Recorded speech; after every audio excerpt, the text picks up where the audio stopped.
দিও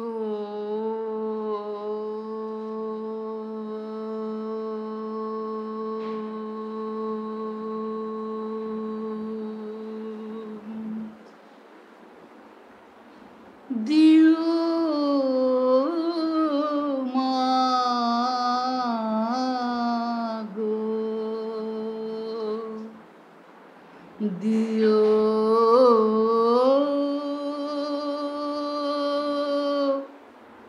দিও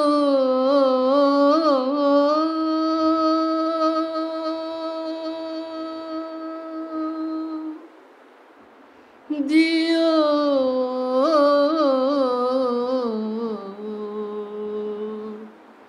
দিও মা গো, চরণে তোমার সঁপে দিতে জীবন খানি। দিও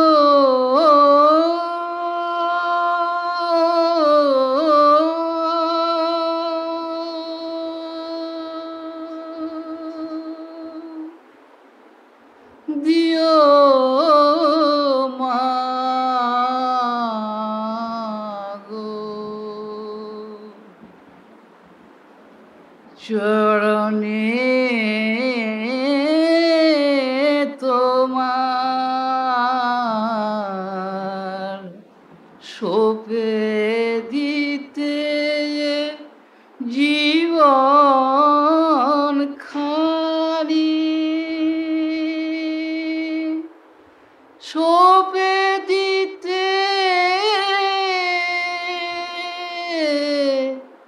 এ জীবন খানি।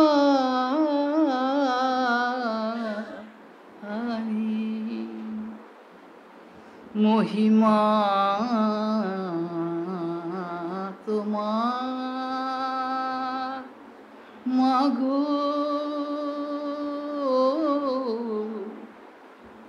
মহিমা তোমার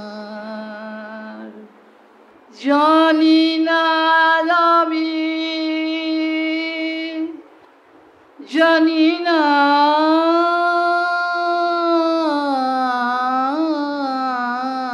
আমি, মহিমা তোমার জানি না, জানি না আমি। মা বলে ডাকিতে শিখাইয়েছ তুমি, মা বলে মা বলে মা বলে ডাকিতে শিখাইয়েছ তুমি,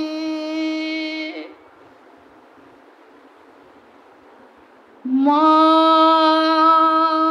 মা মা বলে তাই ডাকি আমি।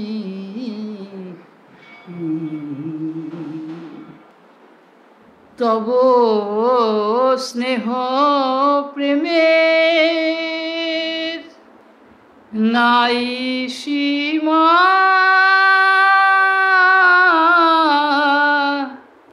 নাই অন্ত,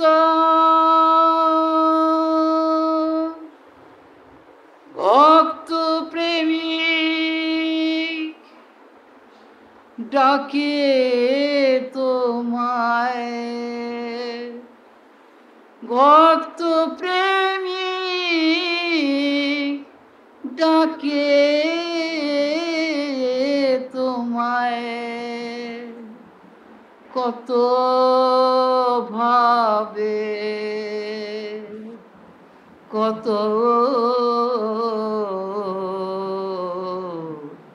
রসে পূজে তোমায় ফুল চন্দন তুলসী দিয়ে রাঙা জবা মুঠু মুঠু রাঙা জবা মুঠু মুঠু দেয় তব রাঙা পায়ে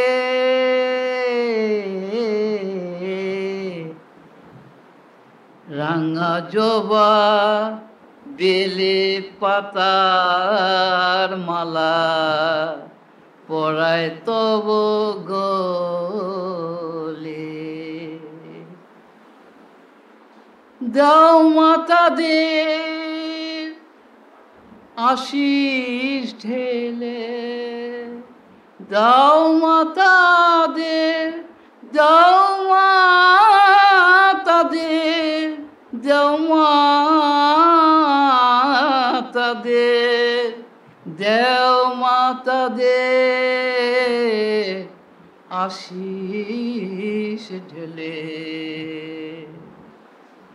আমি মাগো পূজা মন্ত্র ধ্যান জপ জানি না কিছু আছি তব চরণ ধরে আছি তব চরণ ধরে তব ইচ্ছায় চলি আমি মাগো তব ইচ্ছায় চলি আমি হেরি তোমায় হৃদয় পুরে হেরি তোমায় বিশ্ব জুড়ে হেরি তোমায় হৃদয় পুরে হেরি তোমায় বিশ্ব জুড়ে দেখি তোমায় পরাণ ভরে অনুভূতি গভীরে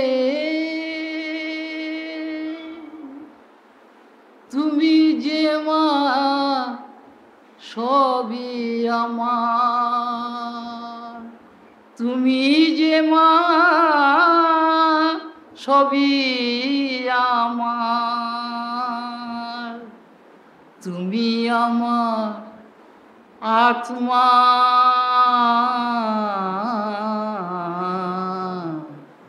আমি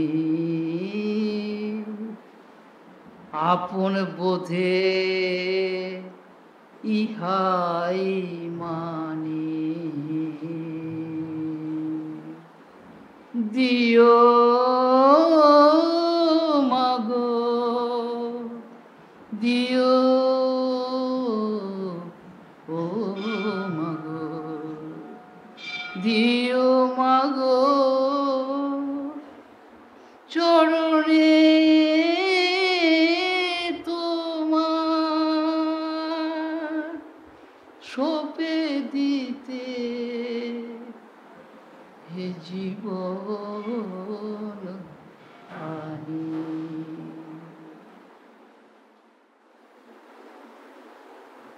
যত রকমের আধ্যাত্ম সাধনা আছে সব সাধনার উদ্দেশ্য হচ্ছে মনকে প্রথমে শান্ত করা, পরে এই শান্ত মন শান্তিস্বরূপ হৃদয়ের গভীরে মনকে ডুবিয়ে দেওয়া।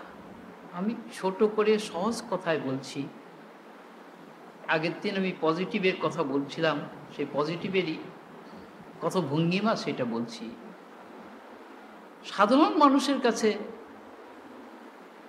ঈশ্বরের প্রয়োজন হচ্ছে মানুষের অনন্ত অভাব, অনন্ত চাহিদা, সংসারে দেহ হতে আরম্ভ করে বহু রকমের বিকার মানুষকে জীবনভর ঘিরে রাখে।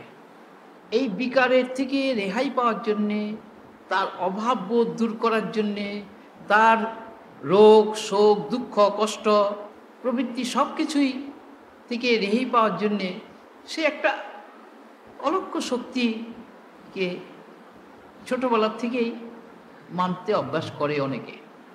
সেই জন্যে লেখাপড়া শিখে কিছু কিছু মানুষ বলেন ঈশ্বর নাকি মানুষের ভয়ের থেকে মানুষেরই সৃষ্টি। মানুষ যদি ঈশ্বরই সৃষ্টি করতে পারে তাহলে আবার সে ঈশ্বরকে পূজা অর্চনা করবে কেন? কথাগুলো বলে ঠিকই, কিন্তু কথাগুলোর ঠিক যুক্তি তাদের মধ্যে খুঁজে পাওয়া যায় না। যাকে কথা হচ্ছে এই যে সুপ্রাচীন কালের থেকে যা দেখা যায় যে মানুষের মধ্যে একদল লোক ঈশ্বর বিশ্বাসী, এই বিশ্বাসের মধ্যে আবার 4টা স্তর আছে, গ্রেডেশন আছে, সেগুলো আমি একটা একটা করে ভেঙে ভেঙে বলবো। আবার অবিশ্বাসীদের মধ্যেও গ্রেডেশন আছে। প্রথম কথা হচ্ছে ঈশ্বরকে ঠিক আমাদের মতো করে আমরা পেলে পরে তার উপরে আমরা আস্থা রাখতে পারি না। দিন কয়েক খুব মজা লুটি, তারপরে বুড়ো আঙ্গুল দেখাই, সর্বক্ষেত্রেই ঠিক তাই। তারপরে তারা গত হয়ে গেলে তাদের নিয়ে খুব হইচই পড়ে, হয়, অনেক কিছুই হয়, বহু সম্প্রদায় তৈরি হয়। কিন্তু জীবিত অবস্থায় যাদের নিয়ে এখন লোকে মাতামাতি করে, তাদের দেহে থাকাকালীন মানুষ কীরকম ব্যবহার করেছে সেগুলো বললে কিন্তু অনেকেরই মন খারাপ লাগবে। এখন আমি বই পড়ে এগুলো বলছি না, আমার স্মৃতিতে যেগুলো ভেসে ওঠে আমি সেইগুলি লোকের সামনে বলছি। কেননা আমার মনটাকে আমি সংসারে ভাড়া দেইনি, সেই জন্যে সংসার আমার মনের ভিতরে ঢুকতে পারে নাই। মনের ভিতরে সেই মল ঢোকে নাই, যেই মল ঢুকে মনকে মলিন করে দেয়। মলিন করে দেওয়ার ফলে সেই মলিন মন নিয়ে মানুষের সঙ্গে কারবার করা চলে, মিথ্যার কারবার। সেই মিথ্যার সংসারে এর প্রবেশ অধিকার হয় নাই। অতীতের বহু স্মৃতি, বহু জন্মের বহু স্মৃতি, বহু জায়গার এর কাছে ঠিক প্রত্যক্ষ দর্শনের মতোই আসে। কাজেই মানুষ কোথায় কে কীরকম ব্যবহার করে এগুলি এর কাছে কিন্তু টিভির মতোই পরিষ্কার। এখন প্রত্যেক মানুষই অজ্ঞানের প্রভাবে চলে বলে সবসময় একটা প্রমাণ খোঁজে। অজ্ঞানেতে প্রমাণ খোঁজে, জ্ঞানেতে প্রমাণ দরকার না, জ্ঞান স্বয়ং প্রমাণ। এই যে ঈশ্বরের কথা বলা হলো, প্রথমেই তোমরা শুনলে মাতৃ বন্দনা দিয়ে, এই মা কিন্তু এর কাছে পরম ব্রহ্ম পরমাত্মা। একটা লিমিটেড ফর্ম এই কথা নয়, বহুবার বলেছি, কিন্তু মানুষ ঘুরে ফিরে ওই লিমিটেড আসবে। তার কারণ একটা লিমিটেড ফর্ম, মানুষের ফর্ম কখনো লিমিটেড থেকে আনলিমিটেডের এক পাত্র কখনো তোমাকে 1 মণ দুধ দিতে পারবে না, পারবে কি? তাহলে লিমিটেড একটা ফর্ম, কিন্তু সেই লিমিটেড ফর্মের মধ্যে যদি আনলিমিটেড না রিভিল করে, না প্রকাশ হয়, তাহলে পরে সে মানুষকে সে আনলিমিটেডের কথা কী করে বলবে, সন্ধান দেবে কী করে? কিন্তু মানুষের তো আনলিমিটেডের সন্ধানের প্রয়োজন নাই। তার ব্যক্তিগত প্রয়োজন হচ্ছে বর্তমান জীবনের যেটা চাহিদা, অ্যাট প্রেজেন্ট যেটা প্রয়োজন, এটা নাই ওটা নাই, এটা চাই ওটা চাই, এই সেই জন্যেই একদল লোক তড়িঘড়ি করে, যাই হোক সময় নেই, ওই একটু মন্দিরে যে ঢিপ করে একটা প্রণাম করে আসলো, একটা ফুল দিয়ে আসলো, কি একটা মিষ্টির একটা বাক্স ছোট একটা রেখে আলো, কি একটা মালা দিয়ে আসলো, এইগুলি বেশিরভাগ ক্রাইটেরিয়ান, এইগুলি বেশিরভাগ দেখা যায়। আমি এগুলোকে ডিসকার্ড করছি না। মানুষের মনকে এই সসীম ভূমির থেকে অনন্ত অসীমের ভূমিতে নিয়ে যাওয়ার জন্যে আমি যতবার দিল্লিতে এসেছি, প্রাণ খুলে আমি আমার অফুরন্ত অনুভূতির ভাণ্ডার সবার সামনে রেখেছি। কে কীরকম বুঝেছে সেটার হিসাব আমি নেইনি, কিন্তু আচরণ ব্যবহারেতে যে যেরকম ভাবে সেটা গ্রহণ করেছে, বুঝবার চেষ্টা করেছে, সেটা ধরা পড়ে। কিন্তু আমার অভিযোগ নেই, আমি নিজেকে গুটাই, অপরকে গুটাই না। নিজেকে শাস্তি দিই, অপরকে শাস্তি দিই না। কেন? আমার কাছে আমি নিজেই হচ্ছি সবচেয়ে পরম সত্য, আর সব ছায়া। কিন্তু সেই ছায়ার মধ্যেও একটা লাইট আছে, সেই লাইটের অংশ আমার সঙ্গে যুক্ত আছে। I play with my own self which is all pervading one self. সমস্ত আত্মার মধ্যে যে আত্মা, সেই আত্মার সঙ্গে আমি নিত্যযুক্ত। সেই জন্য আত্মার সঙ্গে আমি খেলা করছি। আত্মাই বলছে, আত্মাই শুনছে। ব্যক্তি শুনছে কিনা এই ইম্পর্টেন্সটা আমার কাছে খুব বেশি না। তাহলে পরে এই 40-45 বছর এই এত কনস্ট্যান্ট এই এক্সটেম্পোর স্পিরিচুয়াল ডিসকোর্স করা সম্ভব হতো না। স্বাস্থ্যবস্ত ধারধারি না, লেখাপড়ার সঙ্গে কোনো সম্বন্ধ নেই। কিন্তু আধ্যাত্ম বিষয়ের যে প্রসঙ্গ, এই এতগুলো বছর এত অফুরন্ত যেখানে নিয়ে গেছে, যেখানে যখন সেখানে এই কথা শুনবার সুযোগ যারা পেয়েছে, তারা কীরকম বুঝেছে তারাই জানে। আমার কাছে তো এই একটাই আত্মা, আত্মাই বলে, আত্মাই শোনে। আত্মাতে আত্মাই আছে, আর দ্বিতীয় কেউ নাই। কিন্তু চোখের ইন্দ্রিয়ের দৃষ্টিতে আমরা আত্মাকে দেখি না, অনাত্মাকে দেখি। অর্থাৎ বহুত্ব দেখার মানে অনাত্মা দেখা। একের মধ্যে বহুর ছায়া পড়ে মনের আর ইন্দ্রিয়ের যুগে। এই মন আর ইন্দ্রিয়কে প্রথম থেকেই, এর আগের দিন আমি একটুখানি বলছিলাম যে মন আর ইন্দ্রিয়কে কি করে সংযত করে নিয়ে আসা সম্ভব। যত রকম ধর্মমতপথ আছে, প্রত্যেক ধর্মমতেরই কিন্তু এই সাধনার প্রথম ধাপ হচ্ছে এইটি। মনকে শান্ত করার জন্যে, ইন্দ্রিয়কে দমন করার জন্যে, শরীরটাকে একটু সুস্থ করার জন্যে কতগুলো নিয়ম পালন করতে হয়। কেউ কিচ্ছু নিয়ম পালন করবে না, আর একটা সব হেসে যাবে। এগুলো হচ্ছে অলস মনের বিলাস। কাজেই এই তপস্বীদের জীবন আলোচনা করলে, মুনি ঋষিদের জীবন আলোচনা করলে, তারা কত কঠোর পরিশ্রম করে গেছে। আর এই যুগের মানুষ সবই তো দেখি ফাঁকি মারা বিদ্যা, গুরুমারা বিদ্যা নিয়ে চলবার চেষ্টা করছে। তাও সহজ করে তাদের কাছে বলা হয়েছিল, তুমি যা কিছু করছো তার মধ্যে তাকে ছাপ মেরে বসিয়ে নাও, ডোন্ট ফরগেট, তাকে ভুলে যেও না। পোস্ট অফিসে যেমন প্রতিটি বস্তু চিঠির মধ্যে সিল মারে, তুমি তোমার মনের প্রতিটি চিন্তা, প্রতিটি কর্ম, প্রতিটি পদক্ষেপেতে তুমি তাকে বসিয়ে নিয়ে তুমি আরম্ভ করো, দেখি কি রেজাল্ট হয়, নিজেই তুমি টের পাবে। কিন্তু এর চেয়ে সহজ করেও আরও বলা হয়েছে যে তোমার কিছুই করতে হবে না, কিন্তু খেয়াল রেখো তুমি কিন্তু তার কাছে কিছু চাইতেও পারবে না। তোমার কিছু করতে হবে না ঠিকই, কিন্তু ভালোটা চাইতে আবার চাচ্ছ কিসের জন্যে? তোমার প্রিয়টা, তোমার প্রয়োজনটা, সেটা তো ঠিক চাইছ। তার চাওয়া পূরণ করবে না, তোমার চাওয়া পূরণ তিনি কেন করবেন? একেবারে যে সব কিছু ছাড়তে পেরেছে তার মতো মহান দ্বিতীয় কেউ নেই। তার কারণ আমরা আমাদের ইন্দ্রিয়, মন আর প্রাণের বৃত্তি দিয়ে ঈশ্বরকে ঢেকে রেখে দিয়েছি। যেমন কিনা আমরা বাড়িঘরে ওই যে এক পাত্রের থেকে আরেক পাত্রে জিনিস নিয়ে ভালো করে ঢেকে ঢুকে রেখে দিই, তারপরে মনে থাকে না, 3 মাস পরে খুঁজে দেখা গেল কি ও পোকায় সব খেয়ে ফেলে দিয়েছে। এখন ঈশ্বরকে তো আমরা এইভাবে ব্যবহার করতে পারি না, কারণ ঈশ্বর বস্তু নয়। এই যে বস্তু জগতে আমরা বস্তুকে ব্যবহার করি, ঈশ্বরকেও সেরকমই চিন্তা করি আমরা। তাই কাজে আজকে আমি সেই প্রসঙ্গেই যাব, এই যে বস্তু ব্যবহার করছি, এই বস্তুর মধ্যেও ঈশ্বর কিভাবে আছেন। প্রাণের গভীরে তো আছেনই, বস্তুর মধ্যেও কিভাবে আছেন। আমাদের প্রাণের মধ্যে তো কত রকম বৃত্তি।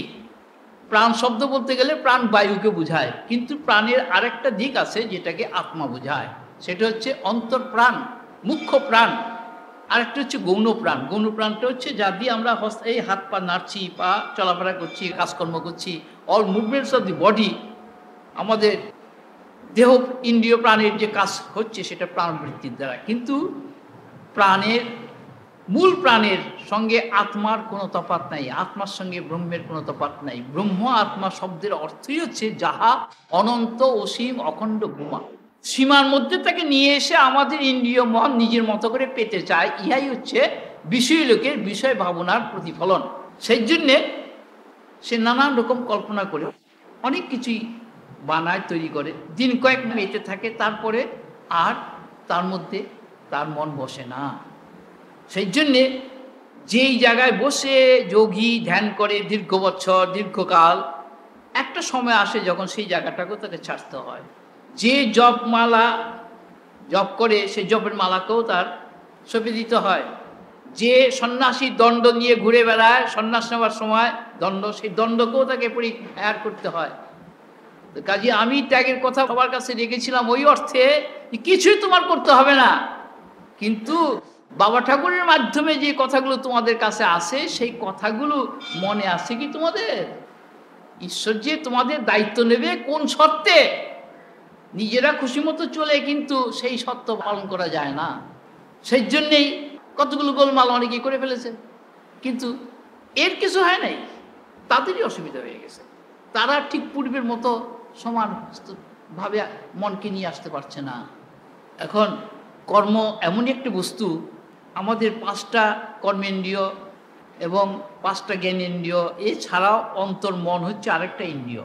এই একাদশ ইন্দ্রিয় দিয়ে আমরা যা কিছু করি সব কিছুরই একটা প্রভাব থেকে যায়, সংস্কার থেকে যায়।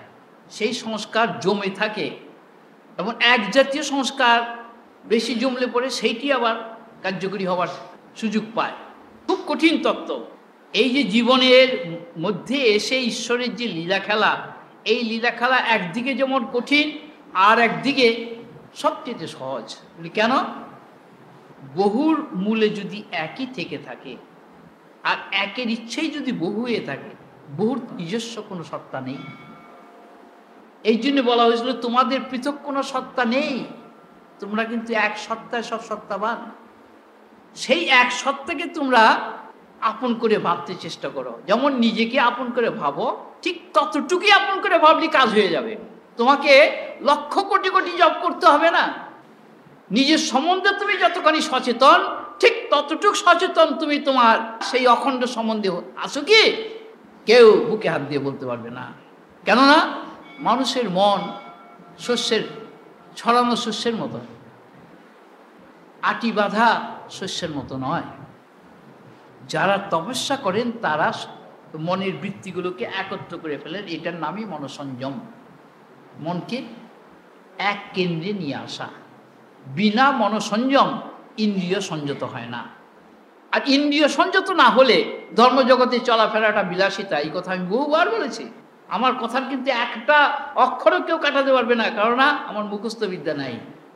শাস্ত্রকে মুখে এটু করিনি আমি, যা বেরোচ্ছে ভিতর থেকে অরিজিনাল বেরোচ্ছে। সেইটাই এর প্রথমে ছিল প্রার্থনা, যে আমি যেন এঠো জিনিস ব্যবহার না করি। ভিতর থেকে যা প্রকাশ হবে সবই যেন অরিজিনাল থাকে, সবই যেন স্বতন্ত্র থাকে, সবই যেন একেবারে সত্যের পূর্ণ অভিব্যক্তি থাকে। সেটা সম্ভব হবে কি করে? সেটা সম্ভব হবে নিজের দেহ, ইন্দ্রিয়, প্রাণ, মন, বুদ্ধি, অহংকার, চিত্ত, প্রকৃতি সংযত হলে। অর্থাৎ এই যে আমরা অহংকার করি, অহংকার দিয়ে আমি আমি আমি ব্যবহার করি, এই আমিটা হচ্ছে জীবভাব। এই আমির নাম হচ্ছে জীবভাব, যেটা আমরা সবাই ব্যবহার করি। এই জীবভাব নিয়ে ঈশ্বরের সঙ্গে সম্বন্ধ পাতানো খুব সহজ নয়।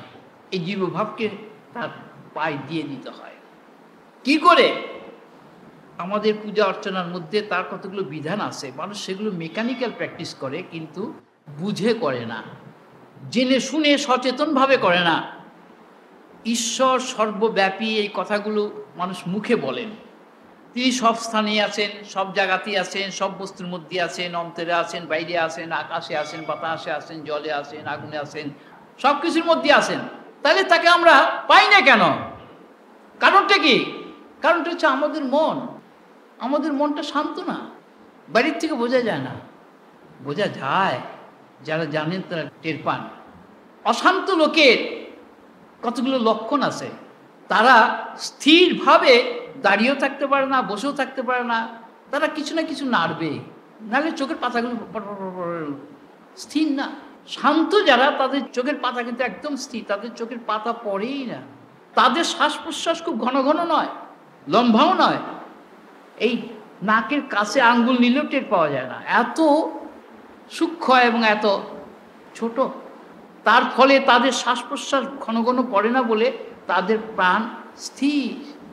অস্থির প্রাণের শ্বাস প্রশ্বাস হাঁপায়, প্রাণ অস্থির হলে মন অস্থির হবে, মন অস্থির হলে ইন্দ্রিয় অস্থির হবে, তখন ছটফট ছটফট করছে মানুষ।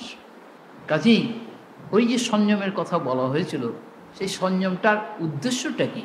সংযমটার উদ্দেশ্য হচ্ছে ঈশ্বরকে যে আমার প্রয়োজন সেটাকে স্বীকার করা। মানুষ স্বীকারই করে না, কিন্তু গোড়াতেই গলত। ঈশ্বরকে স্বীকার করতে গেলে তাকে কি করতে হবে? যেমন ছোট্ট একটা উদাহরণ দিচ্ছি, কোনো একটা সিনেমা হলে সিনেমা দেখতে গেলে টিকিট কাটতে হয়, সময় মতো গিয়ে সেখানে বসতে হয়, তারপরে পর্দায় যা খেলা হয় সেটা দেখতে হয়। কিন্তু টিকিট না কেটে তো হলে যাওয়া যাবে না, যেতে দেবে না। আবার টিকিট কেটে ঘরে বসে থাকলেও সিনেমা দেখা যাবে না। টিকিট কেটে হলে যেও যদি সে ঘুমিয়ে পড়ে, কিংবা তার ভিতরে মাথার ভিতরে সেই কোনো বিষয় চিন্তা, কোনো ব্যাপার ঘুরতে থাকে, তাহলে কিন্তু সিনেমার মধ্যে কি হলো না হলো সে কিচ্ছু আস্বাদন করতে পারবে না। আমি একটা ছোট ঘটনা বললাম। আনন্দের চ্যাপ্টার যেদিন বলা হবে সেদিনকে আমি এই প্রসঙ্গে, যে মানুষের যে আনন্দের অভাব, মানুষের যে আনন্দ নেই, তার কারণ হচ্ছে তার মন শান্ত নয়। অশান্ত মনে আনন্দ হয় না, নিরানন্দে ভরা। আর অশান্ত হয় বিষয় আশয় বস্তু জগৎ সংসারের চিন্তাতে সবচেয়ে বেশি। কারণ ছোটবেলার থেকেই, শৈশব থেকেই খেলায় মত্ত থাকে শিশুরা। যেই কৈশোর হলো, যৌবন আসলো, তখন ওই খেলার মধ্যে আবার একটা নতুন খেলা আসলো, কি? যুবকরা যুবতীদের প্রতি আকৃষ্ট হলো, যুবতীরা যুবকের প্রতি আকৃষ্ট হলো। আমার কথা শুনে কেউ যেন খুব অপ্রস্তুত না হয়, আমি কিন্তু সায়েন্স রাখছি সবার সামনে। এখন যৌবনে তো এইরকমই চলবে। কয়জন যুবক যুবতী পাওয়া যায় সংসারে যারা সংযত?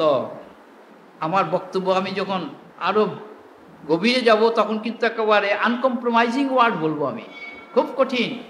মন কিন্তু একেবারে ধাক্কা খাবে, সাংঘাতিক খাবে। তো এই যে শৈশব গেল, কৈশোর গেল, তারপরে যৌবনের পরে চাকরি বাকরি, পড়াশোনা করে চাকরি বাকরি, ব্যবসা বাণিজ্য করতে আরম্ভ হলো, তখন সংসারে আবার আরেক রকমভাবে ডুববার প্রবেশ করলো, জোগাড় করলো একটি সঙ্গী, ছেলে মেয়ে সংগ্রহ করলো, মেয়ে ছেলে সংগ্রহ করলো, সংসারে ঢুকলো, ছেলে মেয়ে বাচ্চা হলো, আবার তাদের মধ্যে ঝগড়াঝাটি হলো, আবার আজকাল তো আবার খুব সহজে ডাইভোর্স, মানে এগুলো সবাই ভালো জানে, কারণ প্রতিদিন খবরের কাগজে এগুলো খুব ঘটনা ঘটছে। এবং বিয়ের 1 বছরের যেতে না যেতেই মানে স্বাদ মিটে গেল, তাকে ছেড়ে আরেকজনকে, আবার যাকে ছাড়লো তাকে মেরেও ফেললো, এরকম সমস্ত হচ্ছে। তো এইগুলি কীরকম মনের পরিচয়? আর যারা পারলো না তারা রাত দিন খালি ঝগড়া করিয়ে বেরোবে সংসারে, কি আছে এর মধ্যে? কিন্তু এগুলো কেন হয়? তারপরে তো বিষয় চিন্তা, যখন এই ভোগ করতে গিয়ে দেহেতে নানান রকম রোগ আরম্ভ হলো, যে আজকাল এইড রোগ বেরিয়েছে, এইড রোগ সম্বন্ধে অনেক কিছুই প্রকাশ হচ্ছে, আরও অনেক প্রকাশ হবে, আরও কঠিন কঠিন রোগ আসছে। আমি এগুলো অ্যাডভান্স দেখে রেখেছি, সেগুলো আসবে মানুষের সামনে। সেই রোগগুলো থেকে রেহাই কেউ পাবে না। ভোগের বিকার বিভৎসভাবে মানুষের সামনে আসবে, মানে অকথ্য, সে মুখে বলা যাবে না, এরকমভাবে আসছে। তো যাই হোক, ভোগের সময় সেগুলো মনে থাকে না, ছেলে মেয়েদের কারোই মনে থাকে না। তারপরে যখন বৃদ্ধ হয়ে গেল, তখন তো সে খালি ওই নাতি কী করলো, পুতি কী করলো, ছেলেটা কী করলো, ছেলের বউ কী করলো, মেয়েটা কী হলো, এই চিন্তা করতে করতেই রাত্রে ঘুম নাই, এমনি তো চুল সব পেকেই যায়। তারপরে তো সে বায়ু পিত্ত কফের উৎপাত তো আসেই। কিন্তু ঈশ্বরের চিন্তা কখন করবে তারা? আমার কথার উদ্দেশ্য কিন্তু আমি ঘুরিয়ে নিয়ে যাব আরেক দিকে, যেটা দিয়ে আমি আরম্ভ করছি। ওই মন্দিরে যাওয়া, আশ্রমে যাওয়া, একটু করা, এই দিয়ে কিন্তু মনকে ভুলানো যায় না। বাসায় যখন একজন রোগী হয়ে গেল, তখন ওই রোগীর চিন্তা, ঈশ্বর চিন্তা ভেঙে চলে গেল। কিন্তু যার জন্য আমরা চিন্তা করছি সে কয়দিনের? এই দেহটা আমরা যারই হোক, যে সম্বন্ধ নিয়ে দেহ আমরা যোগাযোগ করি, কয়দিনের? যে কোনো মুহূর্তে চলে যেতে পারে, যে কোনো মুহূর্তে। এটা পদ্ম পাতার জলের মতো এত অস্থির, অস্থায়ী, চঞ্চল, বিকারী, পরিণামী। কিন্তু তবু তো মন শোনে না। ওই দেহের প্রতি আসক্তি সবচেয়ে বেশি মানুষের। ওই সংসারটা আরম্ভ হচ্ছে ওইখান থেকে। যতক্ষণ পর্যন্ত না দেহের প্রতি আমাদের দৃষ্টি যাবে, ততক্ষণ সংসার আরম্ভ হবে না। সেই জন্যে আধ্যাত্ম সাধনাগুলো ওই দেহটাকে আগে সংযত করার কথা বলছে, যে দেহকে শান্ত করা, আহারে বিহারে কর্মে চিন্তায় সঙ্গে সব দিক থেকে সংযত করে তাকে স্থির করে এক জায়গায় বসাবার চেষ্টা করো। তারপরে দেহের সঙ্গে ইন্দ্রিয়ের সম্বন্ধ, ইন্দ্রিয়গুলোকে স্থির করবার চেষ্টা করো। ইন্দ্রিয়কে স্থির করার জন্য কতগুলো নিয়ম, আসন এবং প্রাণায়ামের ইত্যাদি সাধনের কথা বলা আছে। অষ্ট অঙ্গ এর পৃথক পৃথক সাধন, সে তো সবচেয়ে কঠিন। কিন্তু আমি তো সহজ যোগের কথা লোকের কাছে বলেছি, যে এটা নিত্য যোগ। সেইখানে প্রতি মুহূর্তে আমরা যা করছি যোগ হয়ে চলছে। আমাকে আলাদা করে আসনে 1 ঘন্টা বসতে হবে, নাক টিপে প্রাণায়াম করতে হবে, তারপরে নিয়ম পালন করতে হবে, তারপরে ধারণা, তারপরে ধ্যান, তারপরে সমাধি, এই এত শত কিচ্ছু করার প্রয়োজন হয়নি। কিন্তু মানুষ সেটা নিতে পারেনি, তাদের ভরসা হয় না, তাদের বিশ্বাস আসে না। কি করে হবে? যখন চৈতন্যদেব এসে হরিনাম করলো, তখন সব তখনকার দিনের সমাজের নেতারা বলছে, এই হরি হরি করলেই জীবন উদ্ধার হয়ে যাবে, মানে নানান রকম সমালোচনা। এবং তার হরিসংকীর্তনের বাধা সমাজের বহু দিক থেকে আসতে আরম্ভ করলো। আমি ভুলিনি এগুলো, মুশকিলটা হচ্ছে এই, আর কিচ্ছু না। কাজেই ঈশ্বরের যে অভিব্যক্তি, ঈশ্বর সারা সংসারে সব কিছুর মধ্যে যেমন প্রকাশ করছেন নিজেকে, বিশেষভাবেও প্রকাশ কিছু কিছু জায়গায় যখন করেন, তার বিশেষ প্রকাশকে গ্রহণ করার অধিকারী বিশেষ পাওয়া যায় না। কয়জন লোক তাকে নিয়ে মাতামাতি করতে আরম্ভ করেছিল, তারা কত অসুবিধা বিপদের সম্মুখীন হয়েছে। কিন্তু আজকে তো একটা মহাপ্রভু চৈতন্য দেব মহাপ্রভু, ওই রামকৃষ্ণ ঠিক তাই। যে রামকৃষ্ণের, হ্যাঁ এটা বলতে গেলে অনেক কথাই বলতে হয়, যে কথাগুলো এখন আর মানুষের ভালো লাগবে না। ঠিক এখন এই যে সংযমের কথা বলা হলো, দেহ ইন্দ্রিয় প্রাণমন যদি সংযত না হয়, তাহলে সে শাস্ত্র পাঠই করুক, তীর্থভ্রমণই করুক, বা দান ধ্যান ব্রত নিয়ম পালন করুক, বা যোগ অভ্যাস করুক, কিছুতেই কিন্তু তার সুফল হবে না। জীবনের শেষে সে হতাশা নিয়েই তাকে চলে যেতে হবে। কারণ কর্মের ফল হতে নিজেকে মুক্ত রাখা কিন্তু সহজে সম্ভব নয়। একমাত্র গুরুগত মন না হলে সেটা কোনো দিনই হয় না। যার জন্যে এই কলিযুগটা হচ্ছে গুরুর প্রাধান্য সবচেয়ে বেশি। সমস্ত দেবতার আধার যে গুরু, সেই গুরুই একমাত্র পারে শরণাগত যে ভক্ত তাকে এই সংসারের থেকে উদ্ধার করে। তাই এর আগেও বলা হয়েছে, গুরুচরণ নির্ভর ভক্ত অচিরাৎ ভবতি সংসারাৎ মুক্ত। সংসার থেকে মুক্ত হতে গেলে, সংসার মানে diversities, contradictions, variations and the seats of all doubts caused by nescience or ignorance. অজ্ঞান অবিদ্যার প্রভাবে যে বৈচিত্র্য, এই বৈচিত্র্যটা আমাদের অন্তরের বাইরে আমরা দেহ ইন্দ্রিয় মন দিয়ে অনুভব করি। এর মধ্যে থেকে বেরিয়ে আসতে গেলে আমাদের এমন একটি শক্তি দরকার, যে শক্তি এই বৃত্তিগুলোকে সব নাশ করে আমাদের মনকে সেই পরম পদে প্রতিষ্ঠা করে দেবে। কোন পরম পদ? তদ্বিষ্ণুর পরম পদম সদা পশ্যন্তি সুরয়। দেবতাগণ, দেবতাদের মতো চিত্ত, শুদ্ধ চিত্ত যাদের, তারা যে অদ্বয় অব্যয় পরম পদ দর্শন করেন, কোথায়? নানাত্ববোধের মধ্যে, বৈচিত্র্যের মধ্যে, সংসারের মধ্যে, সংসারের অধিপতিকে দর্শন করেন। সেই পরম পদের অধিকারী সবাই হতে পারে, কেননা মূলত প্রত্যেকেই তার সঙ্গে যুক্ত। কিন্তু সংসারে এসে ভুলে গেছে মানুষ। এই ভুলের মাসুল দিতে হচ্ছে কি না, এই রোগ শোক, বারবার পুনঃ পুনঃ জন্ম, এই সংসার, ভব সংসার মানে ওশনব সংসার মানে হচ্ছে রিপিটেড ট্রান্সমাইগ্রেশন, বারবার জন্ম বারবার মৃত্যু, এই জন্ম আর মৃত্যুর চক্রের মধ্যে খালি ঘোরা। এর থেকে বেরিয়ে আসা ভেরি ডিফিকাল্ট, ভেরি ডিফিকাল্ট। মানে সাধুসন্তরা বারবার এই কথাই বলেছে, বাবা মুক্তির জন্য সাধনা করছি কিন্তু কিছুই উদ্দেশ্য পাচ্ছি না। আপনি মুক্তির জন্য সাধনা করছো কেন? বদ্ধ হয়েছিলে কি করে? উল্টা দিকে চলো। তুমি বাড়ির থেকে কোনো জায়গায় গিয়েছো, সেখান থেকে বাড়ি ফিরতে হলে ঠিক সেই উল্টা পথে তোমাকে যেতে হবে। আর নাহলে নতুন পথে গেলে যিনি সেই পথ জানেন তাকে ধরে তোমাকে যেতে হবে নতুন পথে, এখানে ফাঁকি দেওয়া চলবে না। তো এর কথাগুলো তো ঠিক ওই রকমই, তো একেবারে টু দি পয়েন্ট। তো বলে যে তুমি তো বড় সুন্দর কথা বললে, কিন্তু সে কি করে সম্ভব? আমি যে তোমার যদি বাড়ির থেকে এখানে আসা সম্ভব হয়ে থাকে, ভোগের পথে চলা যদি সম্ভব হয়, তাহলে তুমি ভোগের পথের উল্টো দিকে চলবার চেষ্টা করো। ভোগের পথকে প্রবৃত্তির পথ বলে, ইন্দ্রিয় মার্গ বলে। তুমি ইন্দ্রিয়ের উল্টো দিকে চলো, অন্তর্মুখী চলো, বহির্মুখী মনে রেখো না। অন্তর্মুখী চলতে গেলে অন্তর্মুখী নির্দেশগুলো অনুসরণ করো। তোমার ঘুম যদি চটে যায়, ওই ঘুমের ওষুধ খেয়ে, ট্যাবলেট খেয়ে আর শেষেও সে ঘুম হয় না, তখন কি উপায়? কাজে ঘুমকে আমরা চটিয়ে দেই কতগুলো অভ্যাস দ্বারা, পরে সেই অভ্যাসটা তাড়ানো যায় না। সেরকম আমাদের এমন কতগুলো মনোবৃত্তি আছে ভালো লাগার, যেই ভালো লাগাকে প্রশ্রয় দিতে যেয়ে আমরা মনকে হারিয়ে ফেলি, মনের দখলটা হারিয়ে ফেলি। কিন্তু যারা সেই দখলটা রাখতে চান, তারা মনের ওই ভালো লাগাটাকে ছাড়েন। সেই জন্যে ওই যে ভালো লাগা, পছন্দ অপছন্দ, এই জিনিসগুলো নিয়ে সংসার চলে, কিন্তু আধ্যাত্মবিদ্যা চলে না। আধ্যাত্মবিদ্যা একটাকে ছাড়ে কি করে? দুটাকে পাশাপাশি রেখে দেখে এটার ফল কি, ওটার ফল কি, এটার গতি কি, ওটার গতি কি, এটার সঙ্গে কি কি যুক্ত আর ওটার সঙ্গে কি কি যুক্ত।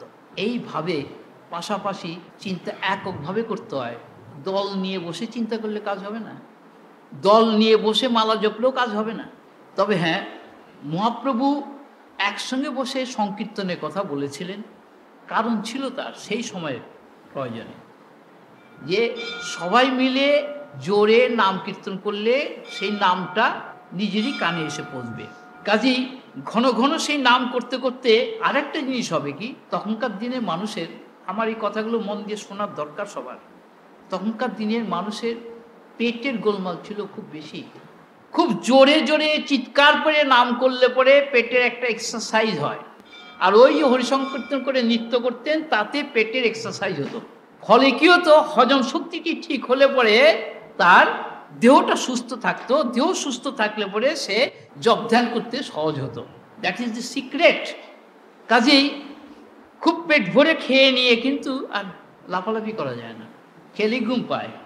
আর যারা আধ্যাত্ম সাধনা করে, তারা রাতের খাবার কখনো সংসারী মানুষের মতো পেট ভরে খায় না। সংসারী মানুষের মধ্যে দুই দল আছে। একদল দিনের বেলা সামান্য কিছু খাবার টাবার খায়, রাত্রিবেলা অফিস টফিস থেকে ফিরে এসে খুব ভালো করে খেয়ে দিয়ে তারপরে ঘুমায়। আর কেউ ভালো করে খেয়ে দিয়ে সে টিভি দেখে, বই পড়ে বা গল্প গুজব করে রাত জাগে।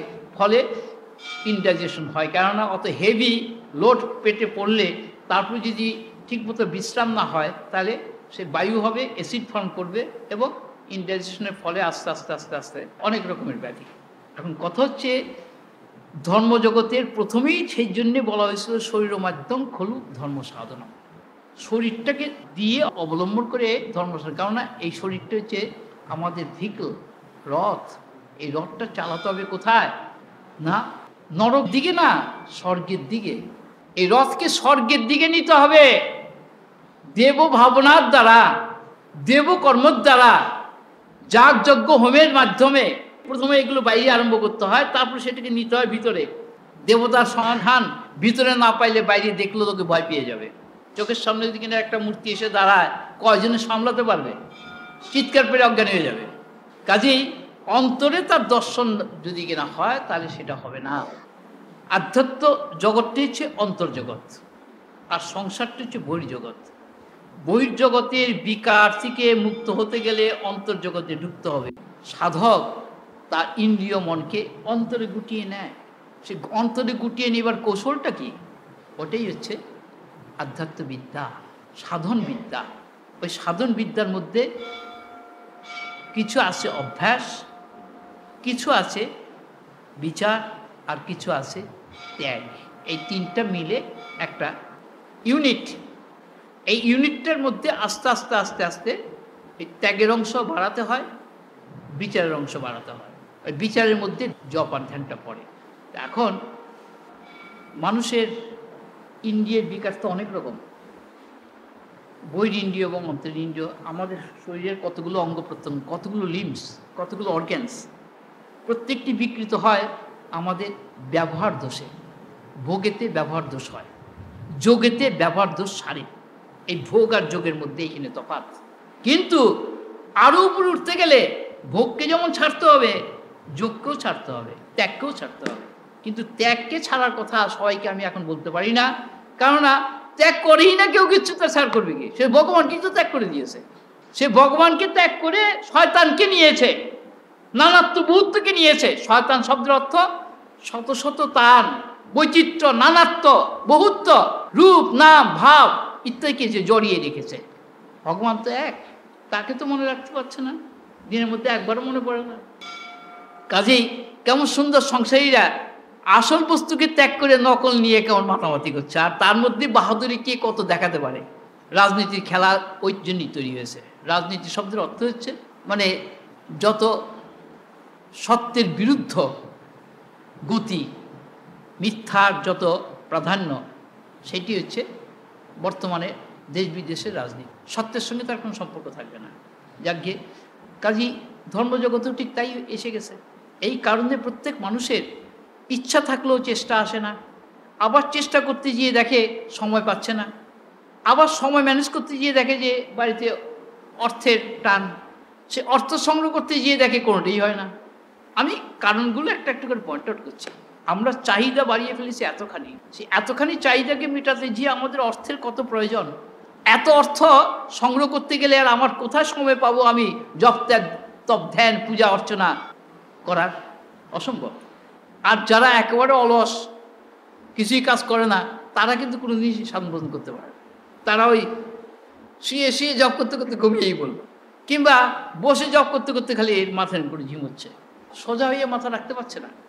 তার কারণ অভ্যাসটা দৃঢ় না হওয়া পর্যন্ত, এবং সেই অভ্যাসের জন্যে গুরুর সঙ্গে যুক্ত না থেকে অভ্যাস করতে গেলে, নিজের খুশি মতো অভ্যাস করলে সেটা সাধনা হয় না। কর্মটা অজ্ঞানেরও আছে, জ্ঞানেরও আছে, বিজ্ঞানেরও আছে, কিন্তু কোনটা ঠিক হচ্ছে আমরা বুঝবো কী করে? কঠিন এত যে আধ্যাত্ম সাধনা করতে করতে সিদ্ধি লাভ করেছে, নিজে জানতেই পারছে না, জানে না, তাকে আরেকজন অ্যাপ্রুভ করে দিচ্ছে। আরে তোমার তো হয়ে গেছে, তুমি আর কি করছো, তুমি আর কেন পরিশ্রম করছো, তোমার তো সাধনা হয়ে গেছে। বলে কী সাধনা? আমি তো জানি না। রামকৃষ্ণদেবকে স্মরণ করে দিতে হয়েছে যে তার সিদ্ধি লাভ হয়ে গেছে। হ্যাঁ, আর এখনকার মানুষ কিছু না হতেই লোককে বলে বেড়ায়, হ্যাঁ আমার এই হয়, আমার ওই হয়, ঘোরের কিছুই হয় না।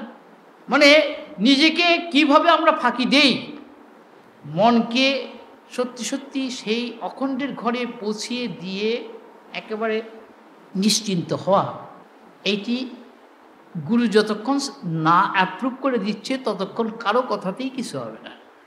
যিনি ইনিশিয়েটিভ দিয়ে ধরিয়ে দিয়েছে, সেই গতি কখন যে শেষ হবে, কি অবস্থায়, সেটি তার কাছে তারই জানা আছে, অপরের জানা নাই। অনেকে তো দুই চারটুকু একটু শক্তি বিভূতি হলে মনে করলো সিদ্ধি লাভ করে ফেলল। আধ্যাত্মিক বিদ্যার সঙ্গে এই বিদ্যার শক্তি বিভূতির কোনো সঙ্গে এখন শুনলে হয়তো অনেকেই বিশ্বাস করবে না। আজকাল যে সমস্ত জায়গায় বেশি গ্ল্যামারাস ব্যাপার, সেখানে সবটাই কিন্তু সত্যের সঙ্গে যুক্ত নয়। কেননা গ্ল্যামার যেখানে আছে সেখানে পুরো সত্য পাওয়া যাবে না। সত্য কখনো গ্ল্যামারের উপরে ডিপেন্ডেন্ট না, সত্য ইজ ইনডিপেন্ডেন্ট। আর যেখানে গ্ল্যামার আছে সেখানে ক্লেমারও আছে, ব্লেমারও আছে। যাই হোক, এখন এই ঈশ্বরীয় পথে যারা পরম বা চরমের সঙ্গে যুক্ত হয়েছেন, তারা পরম বা চরমের কথা বলতে গিয়ে শুধু বলেন যে তুমি নিজের প্রতি একটু আস্থাবান হও, নিষ্ঠাবান হও, সত্যবান হও, মিথ্যা যাতে বলতে না হয় কোনো অবস্থাতেই। জীবকে কামড় দেবে মিথ্যা বলতে গিয়ে। এই মিথ্যা কথা বলার অভ্যাস একবার হয়ে গেলে কিন্তু আর কিছুতেই বন্ধ করা যায় না, অজ্ঞাত সেরেই বেরিয়ে যায়। বেশি কথা যারা বলে তারা মিথ্যা কথা বলবেই। ওটাকে ঋষিরা বলেন বিজ্ঞাপনম। বহু কথা বলে যারা বিজ্ঞাপনম, তাদের দোষ কোনো দিন যাবে না। বাক সংযম, চিন্তার সংযম, চিন্তাকে বহুমুখী না করে একমুখী করার অভ্যাস করতে হয়। কি করে? সেইটি তো সত্যিকারের সৎসঙ্গের কাছ থেকে সেইটি শুনতে হয়। এখন আসল সৎসঙ্গ তো হচ্ছে আত্মজ্ঞানীর সঙ্গ, যারা ঈশ্বর দর্শন করেছেন সেই সঙ্গকেই সৎসঙ্গ বলা হয়। তবে যারা চর্চা করছেন দীর্ঘকাল একটা মহান আদর্শ অনুসরণ করে তাদের সঙ্গ সৎসঙ্গ, শাস্ত্র পাঠ করাও সৎসঙ্গ, কিন্তু যদি গুরুর নির্দেশ মতো পাঠ করা যায়, নিজের খুশি মতো পাঠ করলে হবে না। তবে কতগুলি শাস্ত্র আছে যেটি প্রত্যেকের জন্য নির্দেশ করা আছে, যেমন গীতা পাঠ, সেই সম্বন্ধে নির্দেশ হচ্ছে জ্ঞেয়ং গীতা নাম সহস্রম দেহং শ্রীপতিরূপম অজস্রম নেয়ং সজ্জন সঙ্গে চিত্তম দেয়ং দীনজনায় চ বিত্তম। এই চারটি হচ্ছে ধর্ম সাধকদের নির্দেশ। কি? প্রতিদিন কিছু না কিছু গীতা পাঠ, গীতার জায়গায় যেই সম্প্রদায়ই হোক সেই সম্প্রদায়ের শাস্ত্রগ্রন্থ পাঠ করা, প্রতিদিন কিছু সময়, মানে উইদাউট ফেল, এটা অভ্যাস করতেই হয়। এই একটা। দ্বিতীয় হচ্ছে কি? ঈশ্বরের চিন্তা। ঈশ্বরের অনেক রূপ আছে, সব রূপ মানুষের কাছে প্রিয় নয়, বিশেষ বিশেষ রূপ প্রিয়। সবচেয়ে সহজ হচ্ছে গুরুর পূজা, গুরুর আরাধনা। যারা গুরু পায়নি তাদের বলেছি মা আর বাবার পূজা করা। এটা আমি প্রাণ খুলে সবার কাছে বলেছি যে তোমার কোনো দেবতার পূজা করার প্রয়োজন নাই, নিজের মাকে আর নিজের বাবাকে যে পূজা করতে পারে, তাদের যে ভক্তি শ্রদ্ধা দেখাতে পারে, তারা অতি সহজেই সংসারে আধ্যাত্ম পথের সুফল পাবে। কিন্তু নিজের মা বাবাকে তো আজকাল কেউ মানতেই রাজি না। তো নিজের মা বাবাকে যারা মানতে অভ্যাস করেনি তারা একজন গুরুকে কি করে মানবে? গুরুকে মানার অভ্যাস না করলে ওরকম দেবদেবী ঈশ্বর কি বা কী করে মানবে? আন্দাজে তো আমরা অনেক কিছুই করি, আন্দাজ করলে তো কোনো কাজ হবে না, প্র্যাকটিক্যালি আসতে হবে। তো যার সঙ্গে আমার জীবনের সম্পর্ক তৈরি হবে, আমার একটা কথা খুব কঠিন লাগবে সবার কাছে, সংসারে স্বামী স্ত্রীর মধ্যে যতখানি ক্লোজ রিলেশন, আমি ঈশ্বরের সঙ্গে তার চেয়ে কোটি গুণ ক্লোজ রিলেশন আমি অনুভব করছি। শুনবি আমার কথা কেউ? স্বামী আর স্ত্রীকে কতটুকু আনন্দ দেবে, স্ত্রী স্বামীকে কতটুকু আনন্দ দেবে, আর ঈশ্বরের সঙ্গে আত্মার সঙ্গে অনুভূতি হলে পরে অখণ্ড আনন্দ, অখণ্ড সুখ। আমি কেন সেটা ছাড়বো? বোকা তো আমি বটেই ঠিকই, কারণ সংসারই হলাম না, আশ্রম করলাম না, শিষ্য করলাম না, গুড়ি করলাম না, বয়ে গেছে আমার এই করার জন্যে। কেননা one in one does not care for many, not to speak of duality. কাজেই যেই সুখ, যেই আনন্দের জন্য সংসারে মানুষ মাতোয়ারা, সেই সুখ নিজের হৃদয়ের গভীরে নিহিত আছে পূর্ণ মাত্রায়, অখণ্ড মাত্রায় এবং স্বতঃস্ফূর্ত ধারায়। সেটাকে নিজেই আবৃত করে রেখে দিয়েছে আমরা আমাদের নিজেদের চিন্তা, কর্ম, ভাবনা, অহংকার, তারপরে কামনা, বাসনা ইত্যাদি, চাওয়া, সব কিছু দিয়ে। সেই জন্যই সংযমের কথা আরম্ভ করেছিলাম। এবং যেই আত্মার কথা আমি এইখানে মাঝে মাঝে খুব জোর দিয়ে বলি, সেই আত্মা প্রত্যেকের হলো আপনিষ্ট। তাকে মাও বলা যায়, তাকে রাম বলা যায়, কৃষ্ণ বলা যায়, আল্লাহ বলা যায়, খোদা বলা যায়, গুরু বলা যায়, ঠাকুর বলা যায়, ও সবই আত্মারই নাম। এই আত্মাই ব্রহ্ম, আত্মাই ঈশ্বর, আত্মাই সব কিছু। কেননা এই আত্মা হচ্ছে অতমা, যে সবসময় জ্যোতিস্বরূপ। তার জ্যোতি অন্য কারো কাছ থেকে নিতে হয় না, সে স্বয়ং জ্যোতি, সে স্বয়ং পূর্ণ, তার পূর্ণতার কারোর উপর নির্ভর করে না। এবং সে অখণ্ড, সে কখনো খণ্ড হয় না। সে নিত্য, কখনো অনিত্য হয় না। সে অমৃত স্বরূপ, তার কখনো মৃত্যু হয় না। সেই আত্মাকে নিয়ে আমরা চলছি, অথচ মৃত্যুর গোলামি করছি, আমরা বিকারের কাছে মাথা নত করছি। এইটাই আমার সবচেয়ে বেশি জোর দিয়ে বলার কথা। ওয়াই? মানুষ ভুল করতে পারে আত্মাকে, কিন্তু ভুল শোধন তো করতে পারে। আমি যতবারই এখানে আসি, আমি শুধু আত্মার কথার উপরে জোর দিই বেশি। কেন? You are self, you are not non self, but you care more for the non self. What is non self? দেহ, ইন্দ্রিয়, প্রাণ, মন, বুদ্ধি, অহংকার, চিত্ত, বাড়ি, ঘর, সব কিছু নন সেলফ। এগুলোর জন্য আমরা we spare more time, energy and money, but not a single of it for our own self. এখানে আমি কার সঙ্গে কম্প্রোমাইজ করতে রাজি না, সাধু সমাজের কাছেও না। কারণ they are after also all this thing. আজকালকার সব সাধুরা ঠিক তাই হয়ে গেছে, professional, they are not devotional. এক একজন সাধুদের প্রচুর প্রচুর অ্যাকাউন্ট ব্যাংকে, তাদের কত শিষ্য, বড় বড় বড় লোক শিষ্য, ওই পিছনে ওই নিয়েই তারা আসে। ঈশ্বর তো নাম তো আসতে বাস। This is not what it should be. এই দেশের আদর্শের প্রথম কথা হচ্ছে কি? দেবাদিদেব মহাদেব, ব্রহ্মা, বিষ্ণু, শিব, তিন প্রধান দেবতা। শিবের উপরে সে পরম ব্রহ্ম পরমাত্মা। শিবের পরমাত্মা রূপটি হচ্ছে নির্গুণ, আর শিবের সগুণ রূপটি হচ্ছে আমরা যাকে উমাপতি, পার্বতীপতি, গৌরীশঙ্কর বলি। তিনি দেবতাদের মধ্যে সর্বোত্তম। তার কি চেহারা, তার কি জীবন, চরিত্র কি, আদর্শ কি। ডোন্ট ফরগেট, ঐশ্বর্যের ধারে না সে। বিভূতি তার অঙ্গের ভূষণ, সর্প তার অঙ্গের ভূষণ। শ্মশানে মশানে, শ্মশান হচ্ছে অতি পবিত্র স্থান, যেখানে সব কন্ট্রাডিকশন এক হয়ে যায়। রাজা প্রজা, ধনী দরিদ্র, জ্ঞানী মূর্খ, সব ওইখানে এক চিতাতে একাকার হয়ে যাচ্ছে।